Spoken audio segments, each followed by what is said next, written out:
Hey everyone, so welcome back to the second of this episode. I said I'm going to do a couple of videos based on frameworks and tools. So I gave you the intro, so I'm just going to go straight into it. So in this video, I'm going to be talking about frameworks. In particular, the first framework I want to talk about is what I call the thinking coach framework. So that framework is essentially based on three key questions that I think that you need to ask yourself as a coach before you make any key decision about selection, about feedback, about playing time, if you're playing a competitive team sport, all those type of things. I'd like you to start thinking about asking a minimum of three questions. Some of you may do this automatically. Some of you may have other things you do, but I would encourage you to choose this and make this one of the things, one of your pre-game rituals, so to speak, or pre-competition rituals.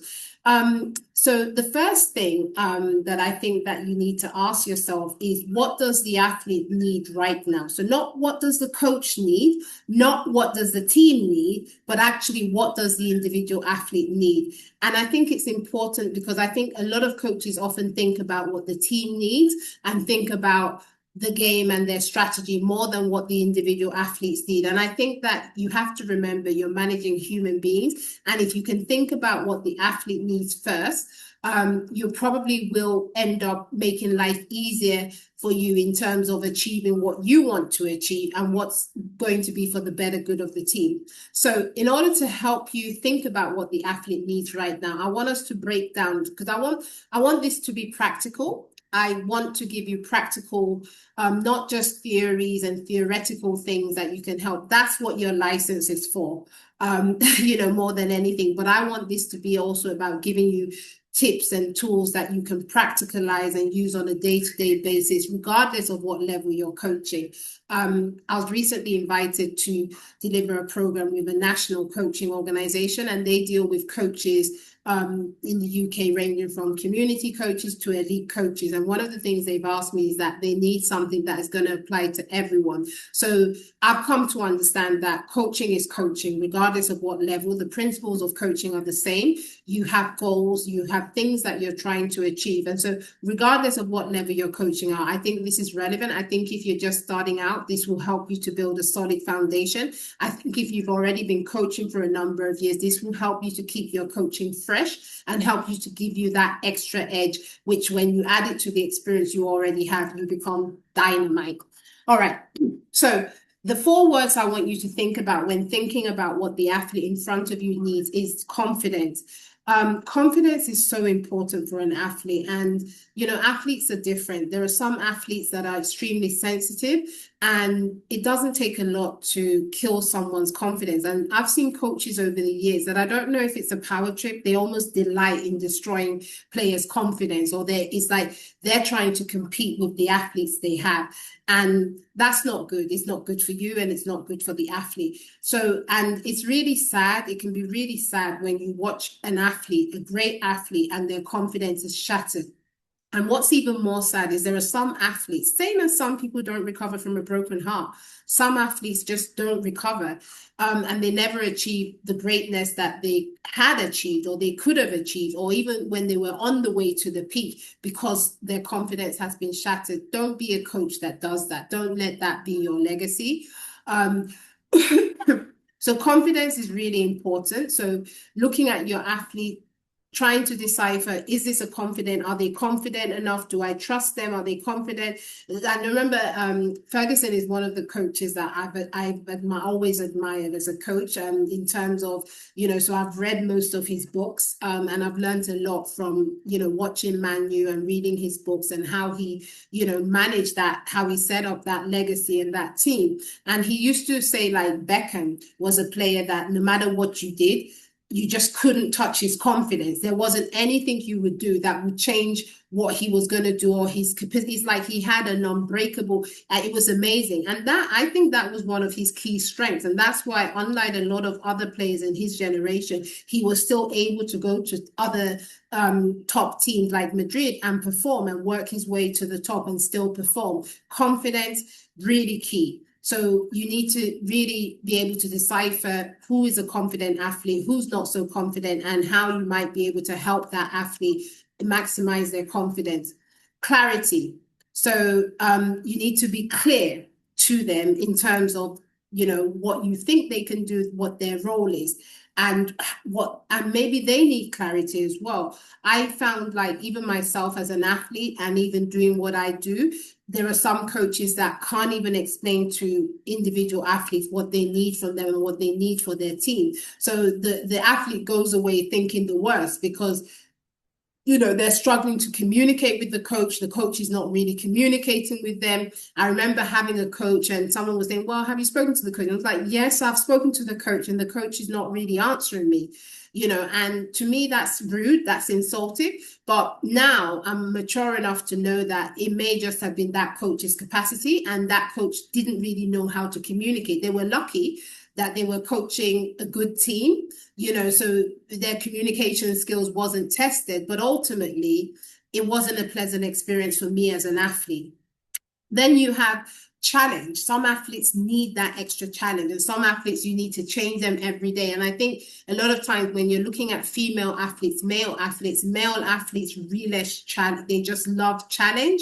If you keep throwing things at them, they'll keep rising. Whereas female athletes, not all the time. And sometimes athletes need a new challenge. They've done everything they can. Maybe this is your star player. They've achieved so much for the team. They've done everything they can. As a coach, you need to be thinking how much more you can challenge them. It may be that, yes, it's time for them to move on, but the opportunity hasn't come. So you need to think about how you can keep challenging them, keep helping them to grow, even if that next level opportunity hasn't come for them.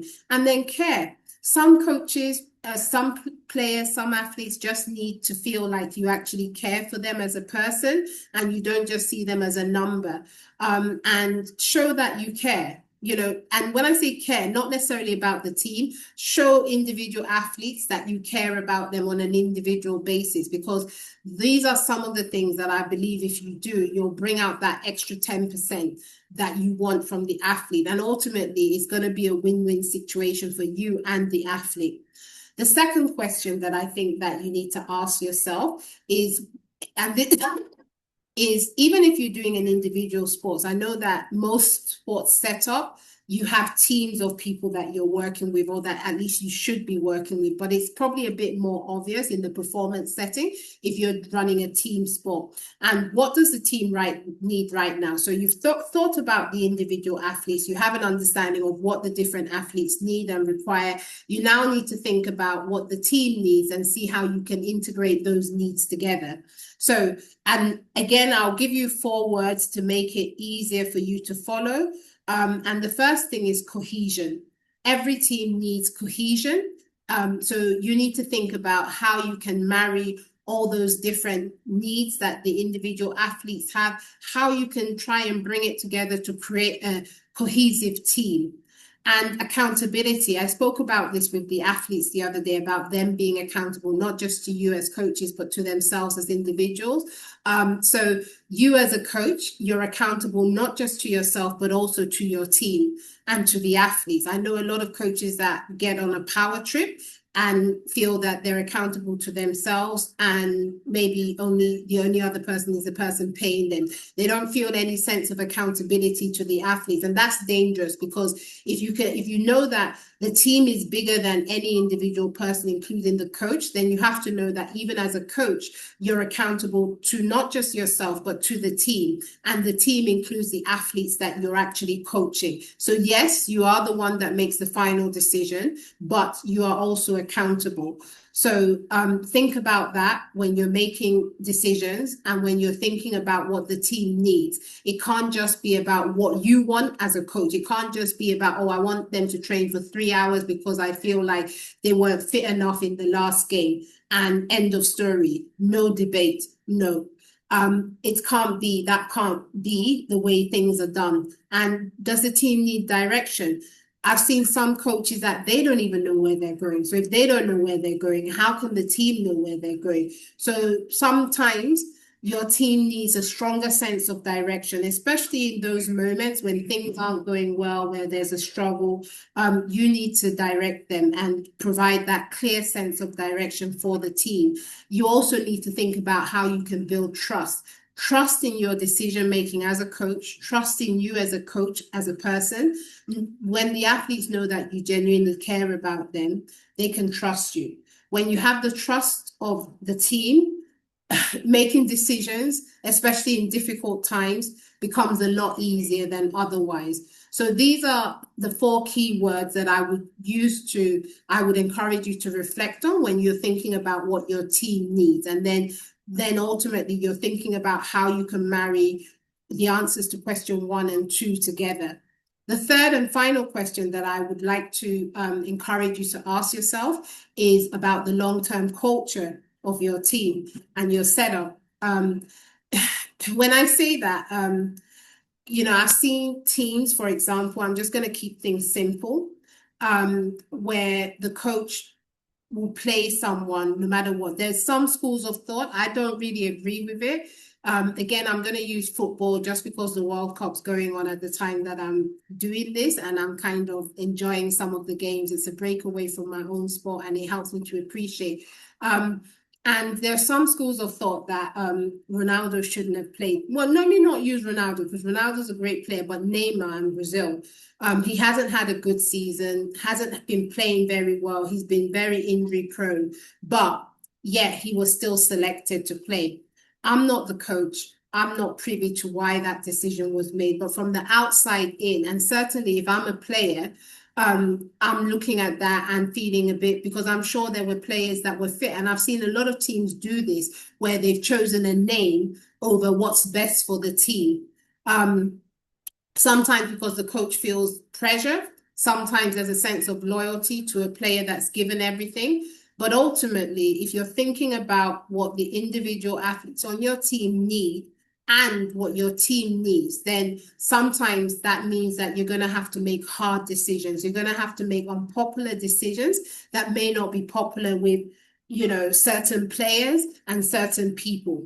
But that's the difference. When you're able to make some of those hard decisions, that's what's going to help you separate yourself from every other coach and from a great coach.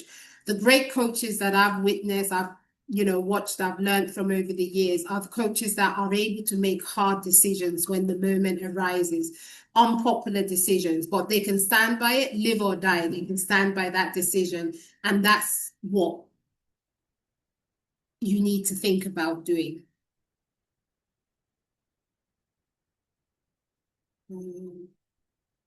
Sorry, I take a break. And the other things that I want you to think about when you're thinking about the long-term culture needs is just think about consistency, think about standards, what sort of standards. So I said that because I think that the culture, the standards, and the way you select people matters. What you're selecting matters. And perception, some people say, oh, I don't care, my decision is final, but perception matters, especially when you're dealing with a team of people. And so think about what sort of message you're sending when you're making decisions, what sort of long-term culture. If you're building for the future, then these things become very important. So consistency, standards, and growth needs to be the 3 things that you think about in the long term. So whatever decisions you make, think about these 3 questions, reflect on the tips that I've given you, and that is your thinking coach framework. All right, so I'm going to stop this video because I promise you that it will be short and simple. When I come back, I'm going to break down what I call a framework, which I've kind of given the prefix, or how do they say it? The short version, standards, but we're going to talk about each alphabet in that because it stands for something, and that's another framework that I want to talk about. So I'll end the video for now, and we'll come back in a minute and talk more about those other things. All right, bye for now.